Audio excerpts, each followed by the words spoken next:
Something strange, almost eerie in its quiet, was unfolding in the West Philippine Sea, a place where tension and confrontation had become the norm.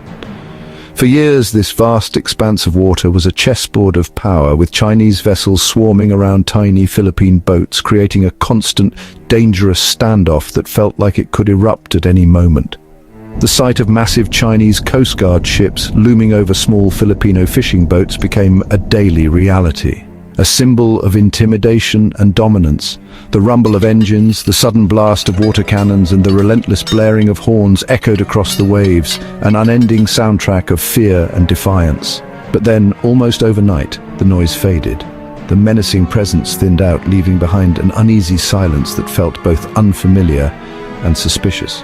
Filipino fishermen were the first to notice. Shipping lanes once clogged with Chinese militia boats were suddenly clear, the open water stretching out before them like a promise and a warning. The Philippine Coast Guard soon confirmed the rumors. Surveillance footage showed Chinese ships pulling up at anchor, militia vessels moving away in a coordinated fashion. This was no random shuffle.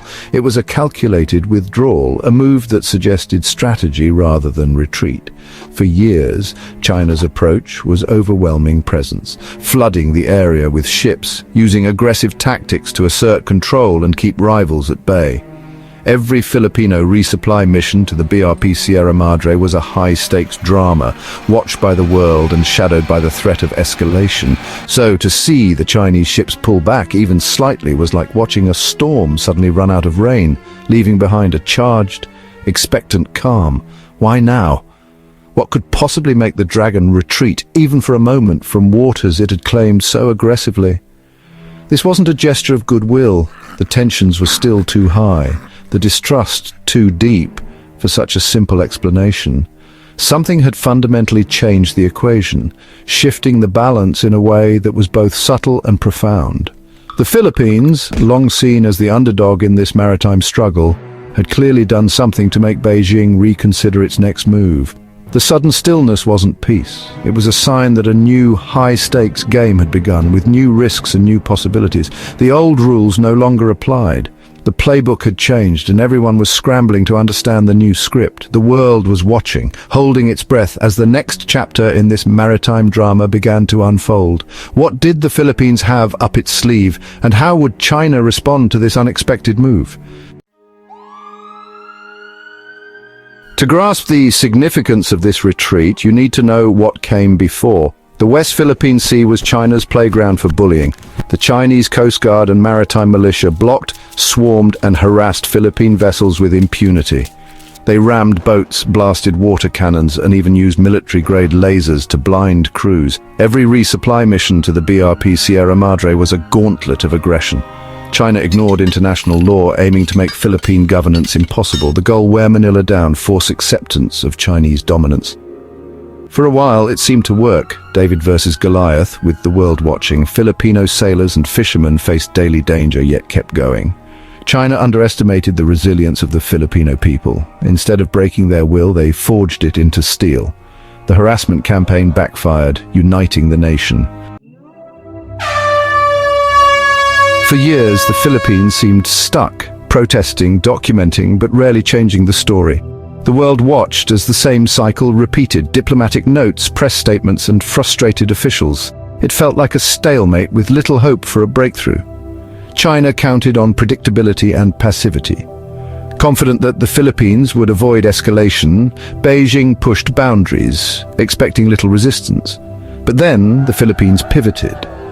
The government shifted from quiet diplomacy to radical transparency, determined to expose every incident. Journalists and cameras were embedded on patrols, turning every Chinese provocation into global news. Suddenly, the world was watching in real time. High-definition video evidence replaced denials and vague statements. The truth was now undeniable, broadcast for all to see.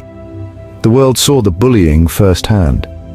International audiences, once distant, now felt the tension and urgency of the conflict. China could no longer hide behind denials. Every incident was documented, every claim scrutinized by the global press. The Philippines became the lead prosecutor in the court of public opinion, rallying support and exposing aggression on the world stage. This assertiveness was backed by new maritime laws and talk of fresh legal action.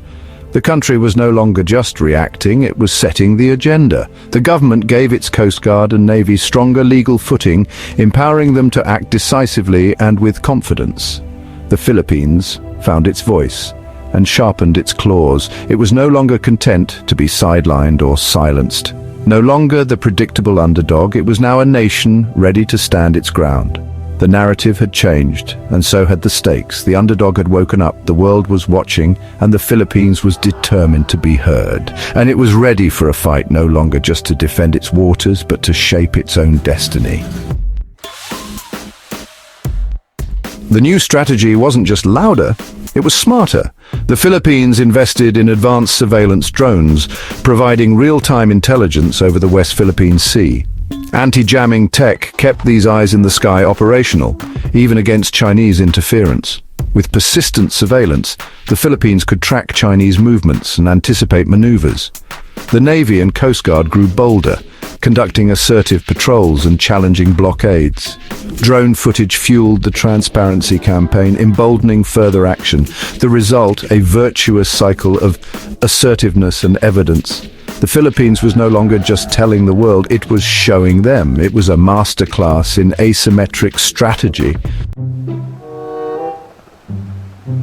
China's maritime militia, hundreds of blue-painted, steel-hulled vessels, was a key tool for intimidation. Disguised as fishermen, they swarmed and blocked Philippine boats, complicating any response. The Philippines couldn't outnumber them, so it outsmarted them. Drones track militia fleets in real time, exposing their coordination with the Chinese Coast Guard. This evidence stripped away China's deniability.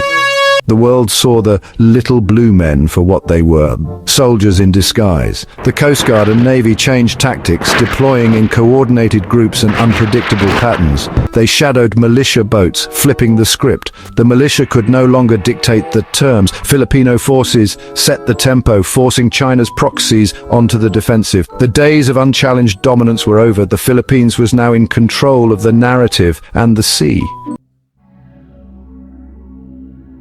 How do we know China is feeling the heat? The answer isn't just in what they say, but in what they do on the water. For years, China projected strength in the South China Sea, but now subtle shifts in their behavior are sending a different message. Their actions say it all. Instead of aggressive maneuvers, we're seeing more caution, more calculated moves, and a willingness to step back when the world is watching.